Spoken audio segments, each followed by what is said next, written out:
नमस्कार। हम हितोपदेश के मित्र लाभ प्रकरण के अंतर्गत कथा 1 का अध्ययन कर रहे हैं। आगे देखिए। सुमहान्त्यपि शास्त्राणि धारयन्तो बहुश्रुता छेतरः संस्यान् च क्लिश्यन्ते लोभ मोहिता।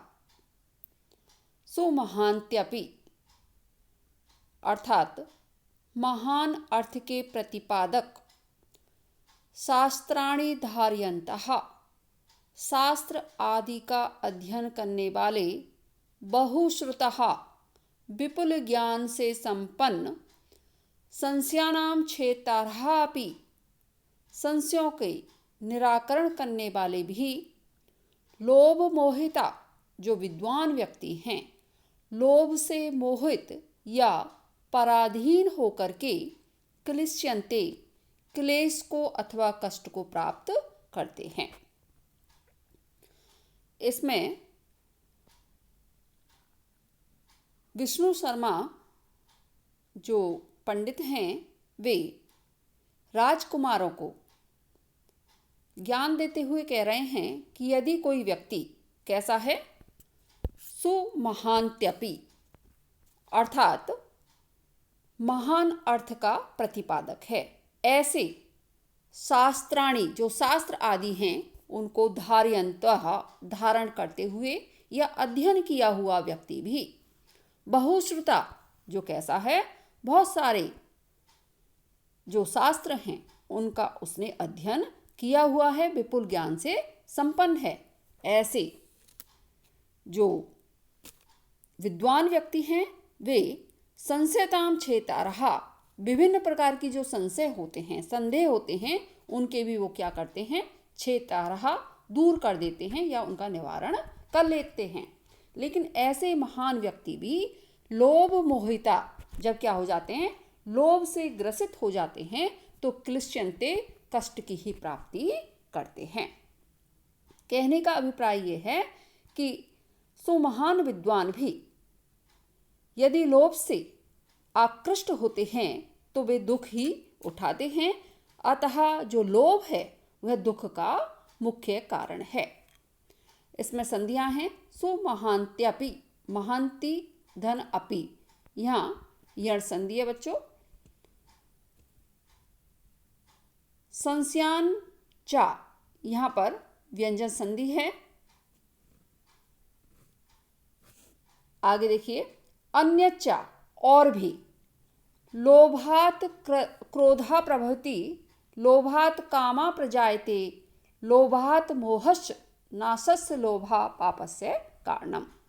कह रहे हैं लोभात लोभ से,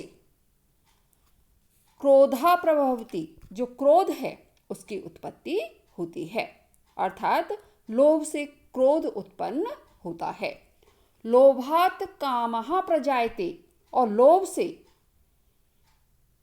लोभ के वशीभूत होकर के विषय उपभोग जो हैं उनकी इच्छा उत्पन्न होती है। लोभात मोहश्च, लोभ से मोह अथवा अज्ञान जो है या विचार शून्यता जो है उसकी प्राप्ति होती है। नाशस्य, और नाश अथवा मृत्यु की प्राप्ति होती है। लोभा पापस्य कारणम, लोभ क्या है, समस्त पापों का कारण है। इसमें विष्णु शर्मा कह रहे हैं कि मनुष्य जो है उसका सबसे बड़ा जो पाप का कारण है वो क्या है, लोभ है। क्यों? क्योंकि जो लोभ है उससे क्रोध की उत्पत्ति होती है, और क्रोध से, लोभात क्रोधा प्रवृत्ति, लोभ से क्रोध की उत्पत्ति होती है, और लोभात कामा प्रजायते, लोभ से ही काम अथवा विषय उपभोग जो हैं उनमें इच्छा उत्पन्न होती है। लोभात मोहश, और लोभ से मोह की प्राप्ति होती है, या अविवेक जो है, अज्ञान जो है उसकी प्राप्ति होती है, और नाशस, नाश या विनाश या मृत्यु की प्राप्ति होती है। अतः लोभा पापस्य कारणम, जो लोभ है वो क्या है, पाप का कारण होता है। यहाँ प्रभवती के साथ किसका प्रयोग हुआ है, लोभात पंचमी विभक्ति का प्रयोग हुआ है। लोभात मोहश्च, लोभात धन मोहा, यहाँ पर आपकी व्यंजन संधि है। मोहा धन चा यहाँ, और नाशाह धन चा यहाँ आपकी विसर्ग संधि है। आगे देखिए, अन्यच और भी। असंभवम हे मृगस्य जन्म तथापि रामो लुलुभे मृगाय प्राय समापन्न विपत्ति काले धियो अपि पुंसाम मलिना भवंती। क्या कह रहे हैं? हेम मृगस्य जन्म, हेम मृगस्य, हेम अर्थात स्वर्ण, स्वर्ण का जो मृग है, हिरण जो है, उसका जन्म जो है कैसा है? असंभवम, असंभव होता है। अर्थात ये आप सब जानते हैं कि जो हिरण है, कोई स्वर्ण हिरण कभी उत्पन्न नहीं होता है। फिर भी ये जानते हुए भी कि हेम मृग जो है, स्वर्ण मृग जो है, उसका जन्म क्या है? असंभव है। तथापि फिर भी जो राम हैं, मर्यादा पुरुषोत्तम राम जो हैं, वो मृगाय लुलुभे, जो मृग है उसके लिए क्या हुए? लुलुभे, आकर्षित हुए। प्राय समापन्न विपत्ति काले, प्राय विपत्ति काले समापन, प्राय विपत्ति काल के समापन निकट होने पर धियो अपि, बुद्धिमान व्यक्ति जो है उसकी भी जो बुद्धि पुंसाम धियो अपि मलिना भवंती, जो विद्वान व्यक्ति है उसकी भी बुद्धि कैसी हो जाती है? मलिना भवंती, मलिन हो जाती है। इसमें कवि कह रहे हैं कि स्वर्ण मृग जो है उसका होना कैसा है? असंभव ही था। तथापि राम उस मृग के लिए क्या हो गए? लालायित हो गए, आकर्षित हो गए। प्राय निकटवर्ती जब विपत्ति काल होता है तो जो महापुरुष हैं उनकी बुद्धि भी कर्तव्य और अकर्तव्य के विचार से शून्य हो जाती है। कहने का अभिप्राय यह है कि विपत्ति काल उपस्थित होने पर महापुरुष भी विवेक रहित हो जाते हैं और विपत्ति में पड़ जाते हैं। असंभवम ना संभवम, यहाँ पर आपका नए तत्पुरुष समास है, नए समास है। तथा धन अपि, यहाँ आपकी दीर्घ संधि है। तथा धन अपि, अकाह सवर्णे दीर्घा से दीर्घ संधि है। मृगाय, यहाँ चतुर्थी विभक्ति एक वचन का रूप है। मृगस्य, यहाँ षष्ठी विभक्ति है बच्चों। विपत्ति काले, यहाँ सप्तमी विभक्ति का एक वचन है। धियो अपि पूर्व रूप संधि है।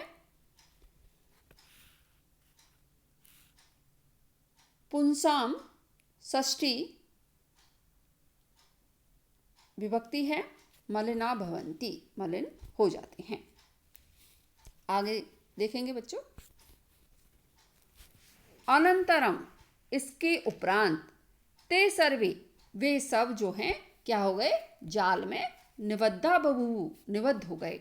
ततो यस्य वचनात् तत्र अवलंबितः तम सर्वे तिरस्कुर्वन्ति स्मः। तदनंतर, ततो यस्य वचनात्, ततो तदनंतर, यस्य वचनात् जिसके वचन के द्वारा, तत्र अवलंबितः वहाँ पर उतरे थे, तम सर्वे तिरस्कुर्वन्ति स्मः सब उसका तिरस्कार करने लगे। यतः क्योंकि, यहाँ तत्र धन अवलंबितः, यहाँ पर कौन सी संधि है? दीर्घ संधि है। और अवलंबितः धन तम, यहाँ पर आपकी विसर्ग संधि है। यतः क्योंकि, देखिए श्लोक देखिए। न गणस्य अग्रतो गच्छेत सिद्धे कार्य समम फलम यदि कार्य विपत्ति ही स्यात् मुखरस्तत्र हन्यते। क्या कह रहे हैं कि गणस्य अग्रतो, जो गण है, समुदाय जो है, उसके अग्रतो आगे, न गच्छेत नहीं जाना चाहिए। कह रहे हैं कि कोई भी गण जो है, समुदाय जो है, उसके आगे व्यक्ति को नहीं जाना चाहिए। क्यों नहीं जाना चाहिए? कि कार्य सिद्धि, जब कार्य की सिद्धि हो जाए या कार्य में क्या हो जाती है? सफलता की प्राप्ति हो जाती है, तो समम फलम, समान रूप से सभी फल के प्राप्तकर्ता होते हैं। यदि कार्य विपत्ति, अथवा जब कार्य की क्या हो जाती है? विपत्ति, वह विपरीत परिणाम में बदल जाता है, यानी अनुकूल परिणाम की प्राप्ति नहीं होती है, तो वहाँ पर तत्र, वहाँ पर मुखरहा स्यात् हन्यते, जो मुखर होता है, जो सबसे पहले आगे चलता है या मुखिया जो होता है, वह नेता ही वहाँ पर क्या होता है? हन्यते, मारा जाता है। ये आप सब जानते हैं बच्चों। कि यदि हम किसी भी समुदाय का क्या करते हैं, नेतृत्व करते हैं, जैसे कि कोई भी युद्ध भी अगर होता है तो उसमें राजा की ही हार होती है और राजा की ही जीत कही जाती है। इसी प्रकार से यदि कोई व्यक्ति किसी समुदाय का किसी भी कार्य का क्या करता है, प्रतिनिधित्व करता है, तो बुराई और अच्छाई दोनों ही, जो बुराई है वह उसमें जो मुखिया है उसी को प्राप्त होती है और फल जो है समान रूप से सभी को प्राप्त हो जाता है। इसलिए कह रहे हैं कि जो सामान्य प्राणी होते हैं उनको आगे चल करके किसी कार्य को अपने ऊपर नहीं लेना चाहिए, क्योंकि यदि कार्य का विपरीत परिणाम प्राप्त हो जाता है तो वहाँ पर वह मुखर व्यक्ति जो होता है अथवा आगे चलने वाला जो होता है, मुखिया जो होता है, वही मारा जाता है। अतः कहने का अभिप्राय है कि किसी कार्य में नेता नहीं बनना चाहिए। गणस्य अग्रतो, यहाँ पर दीर्घ संधि है। ग और गच्छेत दोनों में क्या है, गकार की आवृत्ति होने से यहाँ पर क्या है, आपका अनुप्रास अलंकार है। गच्छेत ये आपका विधिलिंग लकार का प्रयोग हुआ है। यहाँ पर कार्य सप्तमी विभक्ति एक वचन के रूप हैं। सिद्धे और कार्य स्यात् मुखरहा, स्यात् धन मुखरा यहाँ पर आपकी व्यंजन संधि है। मुखरा धन तत्र यहाँ आपकी विसर्ग संधि है। आगे देखिए, तस्य तिरस्कारं श्रुत्वा, उसके तिरस्कार को सुनकर के चित्रग्रीव उवाच, चित्रग्रीव ने कहा, न अयम अस्य दोषः, इसमें इसका कोई दोष नहीं है। यतः क्योंकि, ना धन अयम यहाँ पर आपकी दीर्घ संधि है बच्चों, और तस्य तिरस्कारम यहाँ पर अनुप्रास अलंकार है। श्रुत्वा में त्वा आपका प्रत्यय है। आप श्लोक देखेंगे, आपदाम आपंतीनाम हितो अपि आयातीति हेतुताम मात्र जंगा ही वत्सस्य स्तंभी भवति बंधने। कह रहे हैं आपदा आम आपत्ति नाम हितापि आपत्ति नाम, हितापि हितैषी भी आपत्ति नाम आपदाम, जो आपत्ति काल होता है, अवश्यम भावी जो आपत्तियां हैं उनकी हेतुताम, जो कारणता है उसको यदि प्राप्त होता है, आयाति अर्थात प्राप्त होता है, तो ही मात्र जंगा, तो माता की जो जंगा है वह भी वत्सस्य बंधने स्तंभी भवति, जो वत्स है अथवा बछड़ा जो है उसके लिए क्या हो जाता है, बंधन के तुल्य हो जाता है या खंबा बन जाता है। एक बार फिर से अर्थ देखेंगे बच्चों, अब आप इसका, हितापि अर्थात हितकारी भी, आपंतीनाम आपदाम, प्राप्त हुई जो विपत्तियां हैं उनमें, हेतुताम आयाति, जो अपना संबंधी है वह हेतु जो है वह भी क्या हो जाता है, कारण बन जाता है, कारण को प्राप्त हो जाता है संबंधी भी।